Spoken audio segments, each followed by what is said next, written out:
Hello everyone, আসসালামু আলাইকুম। আমি এখানে কচুরমুখী ধুয়ে পরিষ্কার করে সিদ্ধ দিয়েছি। সিদ্ধ করে উপরের খোসাটা ফেলে দিয়ে রান্না করব চিংড়ি মাছ দিয়ে। আর এখানে হচ্ছে গরুর মাংস নিয়েছি। গরুর মাংস ঝাল ঝাল করে ভুনা করব। আমার সাথে থাকুন, আমার দুটো রেসিপি আজকে দেখতে থাকুন। দর্শক, আমি ফিরে আসছি। আমি এখন গরুর মাংসটা আমি হাতে মেখে জুখে বসিয়ে দিব।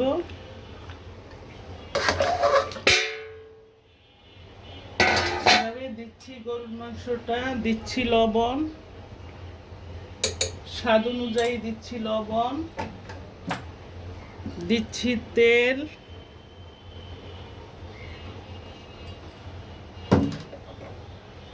তারপরে হচ্ছে দিচ্ছি পেঁয়াজ কুচি। আমি হাতে মেখে জুখে বসিয়ে দিচ্ছি।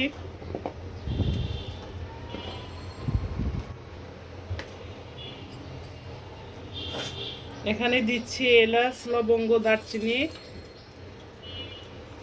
একটা শুকনা মরিচও দিয়ে দিচ্ছি, একটা শুকনা মরিচ তেলে দিয়ে দিচ্ছি। তারপরে হচ্ছে দিচ্ছি মরিচের গুঁড়া,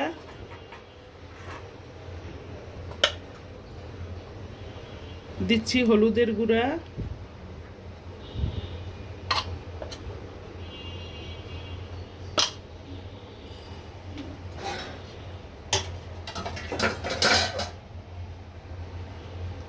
দিচ্ছি আদা রসুন পেস্ট,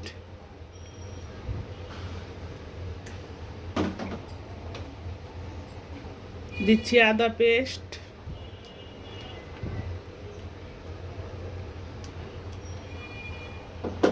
এখন হাতে মেখে জুখে দিব।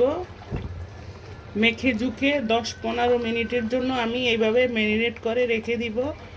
15 মিনিট পরে আমি চুলাটা আমি অন করে দিব। এইভাবে গরুর মাংস রান্না করে খেয়ে দেখবেন, অসম্ভব মজা। আমি যেভাবে রান্না করছি ঠিক আমার মতো এইভাবে হাতে মেখে জুখে কিছুক্ষণ রেখে দিবেন। তারপরে হচ্ছে চুলার জালটা অন করে দিবেন। 15 মিনিট পরে আমি এখানে গরুর মাংস ঝাল ঝাল লাল লাল ঝাল ঝাল করে রান্না করে নিব। দিচ্ছি তেজপাতা। আর এখানে হচ্ছে আমি পোলাও রান্না করব। বাচ্চারা বায়না করছে পোলাও খাবে গরুর মাংস দিয়ে। সাথে আছে গরুর কাবাব, টিকিয়া কাবাব। তাহলে আমার সঙ্গে থাকুন, দেখতে থাকুন। 15 মিনিট পরে আমি ফিরে আসছি। 15 মিনিট পরে আমি ফিরে আসছি। এখন একটা ঢাকনা দিয়ে ঢেকে দিচ্ছি। চুলার জালটা অন করে দিচ্ছি। আমি আজকে আমার রান্না হচ্ছে গরুর মাংস লাল লাল ঝাল ঝাল করে রান্না করে নিব। সাথে হচ্ছে পোলাও, টিকিয়া, তারপরে হচ্ছে কচুরমুখী চিংড়ি মাছ দিয়ে রান্না করব। আমার সঙ্গে থাকুন, দেখতে থাকুন।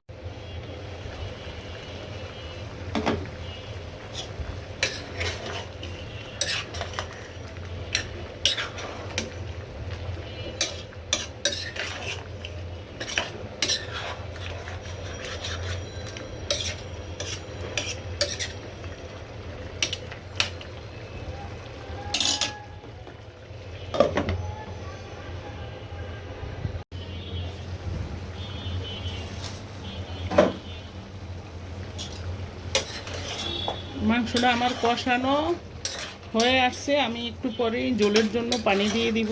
সুন্দর মতো কষিয়ে নিব। এভাবে সুন্দর মতো কষিয়ে নিব। এই চুলায় আমি বসিয়ে দিচ্ছি কচুরমুখী। এই যে কচুরমুখী সিদ্ধ করে উপরের খোসাটা ফেলে দিয়েছি। এখন কচুরমুখী রান্না করব। আমি আজকে চিংড়ি মাছ দিব না, চিংড়ি মাছ ছাড়া রান্না করব। কারণ চিংড়ি মাছ দিলে আমার ছেলে খাবে না। চিংড়ি মাছ দিলে ওই খেতে চায় না। চিংড়ি মাছের পরিবর্তে আমি এখানে নারিকেল বাটা দিব। নারিকেল, পেঁয়াজ, রসুন একসাথে ব্লেন্ডার করে নিয়েছি, আমি এখন দিয়ে দিচ্ছি।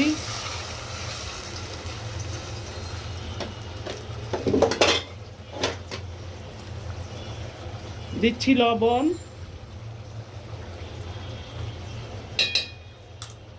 এখানে দিচ্ছি আমি হলুদ মরিচের গুঁড়া, হলুদের গুঁড়া একদম অল্প করে দিব। দিচ্ছি হলুদের গুঁড়া, দিচ্ছি মরিচের গুঁড়া,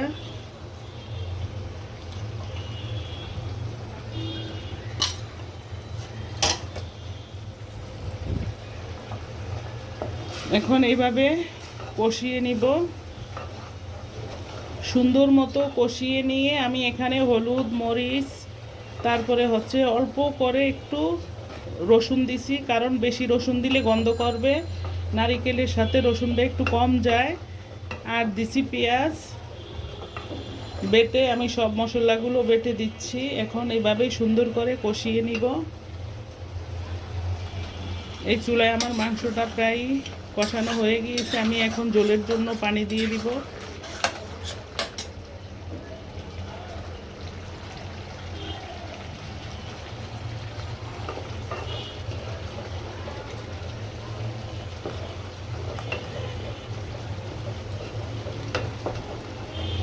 এইভাবে সুন্দর করে কষিয়ে তারপরে হচ্ছে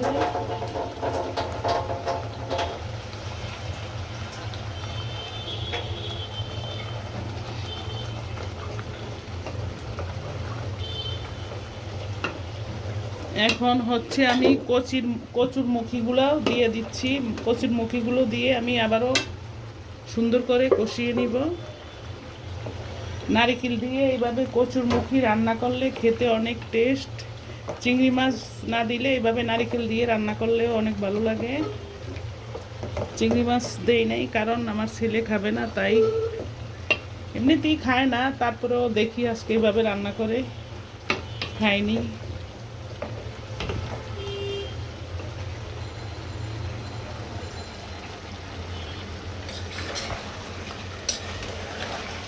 আমি আজকে মাংসের সাথে আলু দিব না, আলু ছাড়া এইভাবে সুন্দর মতো রান্না করে দিব, ঝাল ঝাল একটু হালকা ঝোল ঝোল করে।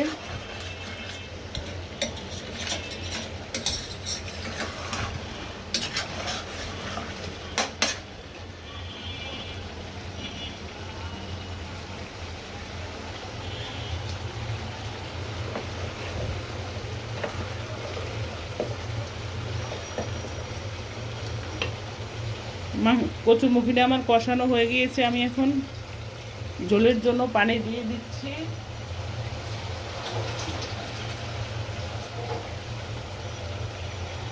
পানিটা একটু বাড়িয়ে দিতে হবে, কারণ এটা জোসটা ভালো মতো টেনে নিতে হবে, তা না হলে পানসে পানসে লাগবে, খেতে ভালো লাগবে না।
এখন ঝোলের জন্য পানি দিয়ে দিচ্ছি, মাংসটা সুন্দর করে কষিয়ে নিচ্ছি।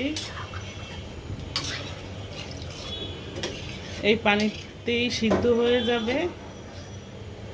কিছু সিদ্ধ হয়ে গিয়েছে, এখন অল্প শক্ত আছে, ওই পানি দিয়েই সিদ্ধ হয়ে ঝোলের জন্য মানে ঝোলটা পরিমাণ মতো রেখে দিব। এখন একটা ঢাকনা দিয়ে ঢেকে দিচ্ছি।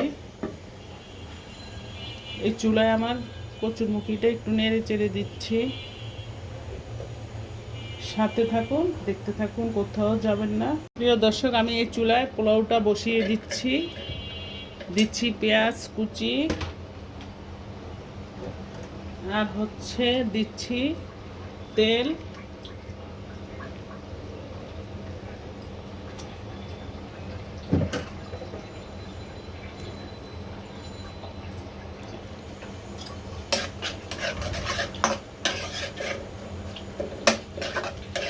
এইভাবে পেঁয়াজটা আমি হালকা ব্রাউন কালার করে নিব।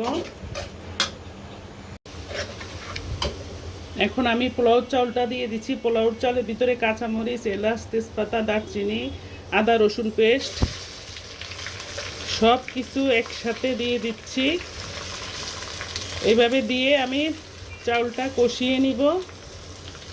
তারপরে হচ্ছে ঝোলের জন্য, মানে পোলাওটা হওয়ার জন্য পানি দিয়ে দিব।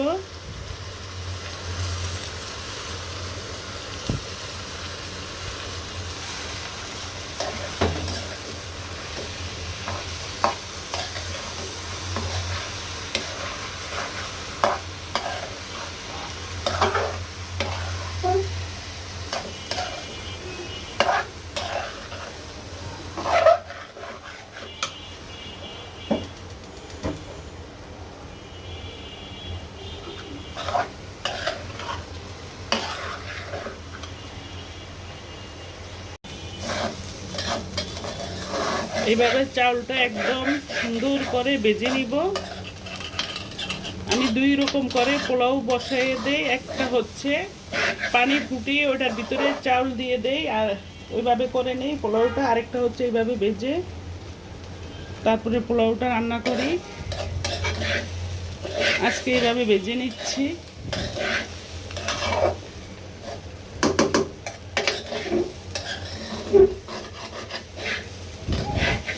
চাউলটা একদম জর্জরা করে ভেজে নিয়েছি। দেখেন একদম জর্জরা হয়ে গিয়েছে চাউলটা।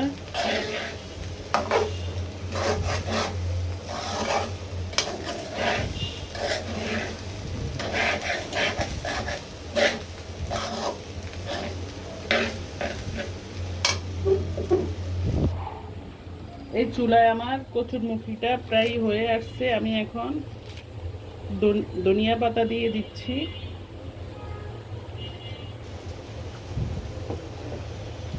আর একটু ঝোলটা টেনে নিতে হবে, একটু ঝোল ঝোল রাখবে, মানে একটু পাতলা ঝোল ঝোল রাখতে হবে, কারণ এটা নামানোর পরে একদম ঝোলটা টেনে যায়।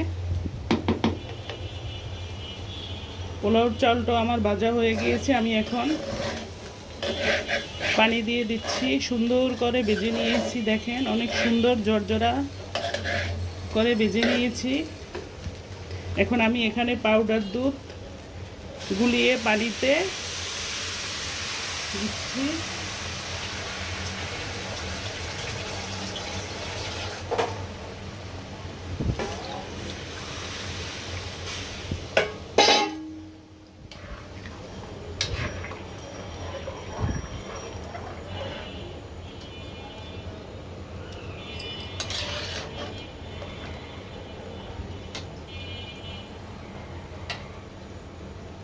এখন দিচ্ছি স্বাদ অনুযায়ী লবণ।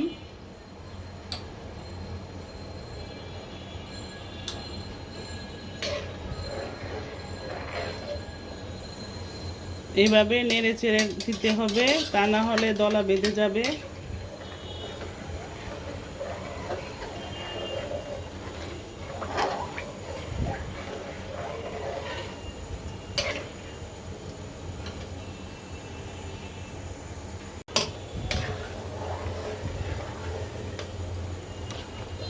আমি এখানে একটু গোলমরিচ দিচ্ছি পোলাওর সাথে, একদম অল্প করে।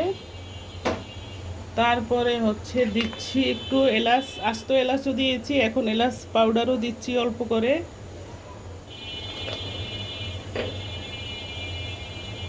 তারপরে এখানে একটা শাহি মশলা আমি বাসায় করে নিয়েছি, ওখান থেকে একটু দিচ্ছি।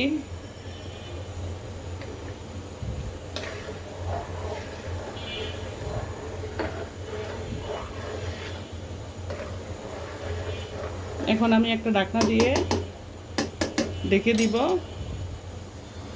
প্রিয় দর্শক, এই পর্যায়ে এসে আমি আলু বখরা দিয়ে দিচ্ছি, আর হচ্ছে দিচ্ছি একটু কেওড়া জল।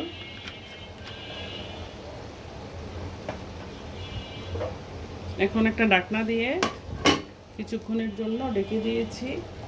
আর এই চুলায় হচ্ছে আমার কচুর মুখিটা রান্না হয়ে গিয়েছে। আমি এখন চুলাটা বন্ধ করে দিব।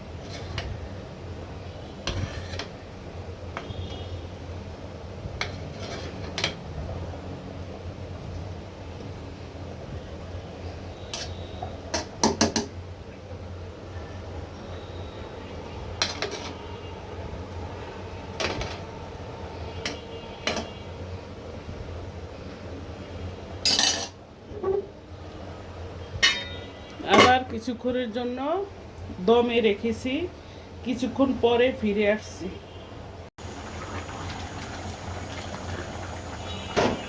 প্রিয় দর্শক, আমি এখন আমার কাবাব, গরুর টিকিয়া কাবাব আগেরই বানানো ছিল ফ্রিজে, আমি নামিয়ে এখন ভেজে নিচ্ছি।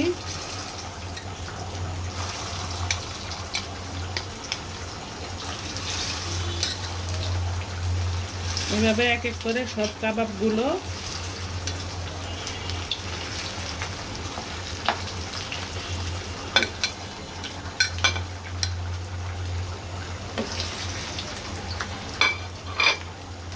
ভেজে নিব। আর এই চুলায় হচ্ছে আমার গরুর মাংসটাও হয়ে গিয়েছে প্রায় একদম লাল লাল ঝাল ঝাল করে। আমি একটু ঝোল রাখবো। আর এখানে কালা জিরার গুঁড়া দিয়ে দিচ্ছি।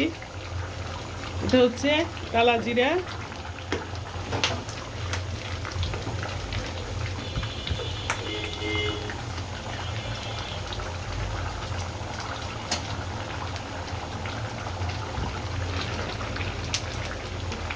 গরুটা আমার হয়ে গিয়েছে, আমি চুলাটা বন্ধ করে দিচ্ছি।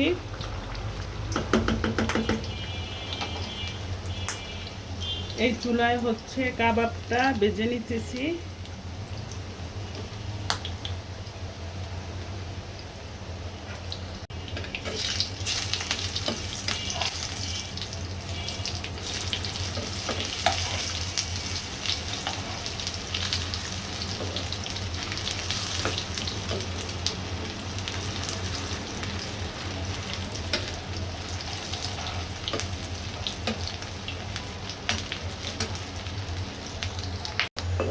আমার কাবাব ভাজা হয়ে গিয়েছে, আমি এখন কাবাবগুলো উঠিয়ে ফেলবো। সবগুলো কাবাব একদম মশমশা করে ভেজে নিয়েছি। দেখেন কালারটা।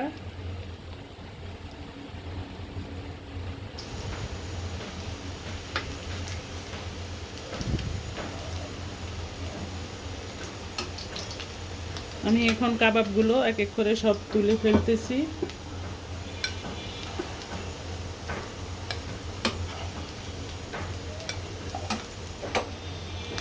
দর্শক, আমার রান্নাগুলো সব শেষ করে নিচ্ছি। আজকে দুপুরের মেনু হচ্ছে কচুর মুখী। আমি যে কচুর মুখিটা রান্না করে নিয়েছি সেই কচুর মুখিটা। এটা হচ্ছে কচুর মুখী, এটা হচ্ছে সাদা পোলাও,